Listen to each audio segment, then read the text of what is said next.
Mapi inyalo mana tieko wachni mogik watieko thuolo marwe man noko. Gima temo wacho en ni watemo kaka chama mondo waluw chike mag chama. And awinjo ka ji wacho demokrasia. Demokrasia oting'o gik mang'eny. Demokrasia ok olos ne ng'ato achiel kendo nini midwaro gima mori.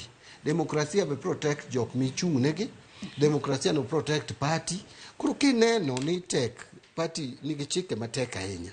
The best thing minyalo timo en wuok e party no. Imanyo party machielo kata idhi chung' kendi. To mogik en wach moro mawinjo ka ji siko development. Kata development en ang'o? Ere development makoro UDA osekelo kata constituencies wage kata gwenge wage madang' ng'ato wachi. Diyud mana gima ng'ato liere en project ma already dhi mbele. So project ma dhi mbele ok inyalo wacho ni ng'ato kelonwa. Project ma dhi mbele ochuno sirkal ni nyaka ketie pesa. Nikech ka contractors okel tiyo chuno sirkal nyaka ket pesa kanyo. Ka ok giketo gine ma gin gasara nikech fees midhi ng'adi gi penalties ma contractor dhi kwayo ng'eny moloyo kata ne gimi contractor no pesa. Omiyo gik ma ne dhi mbele ok inyalo wacho. Wadwaro gik manyien mikono waniero na dhi kura kelo.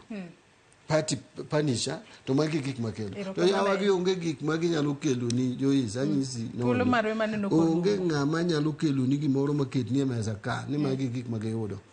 Giyudo gige gima personal. Erokamano ahinya. Thank you very much. Honorable John Mbadi jakom mar ODM kuom kawo thuolo mar okinyi makawuono ibi wabede twak kotudore koda ODM golo andhoke e duond bura mar ODM. Nyaka Ramogi jwang' thuolo marwa manomiwa mar twak mokwongo e chenro mar Rupiny okinyi makawuono ema ne nokorumo ote uchwalo mathoth ahinya. Kata kamano ok wabedo kod nyalo mar sobo gi duto. Wagoni erokamano ahinya kuom medo kete e Ramogi TV okinyi makawuono. Wakaw yueyo madundo gi sani tok yueyo chenro mabiro en pok opogore. Kik idhi mabor.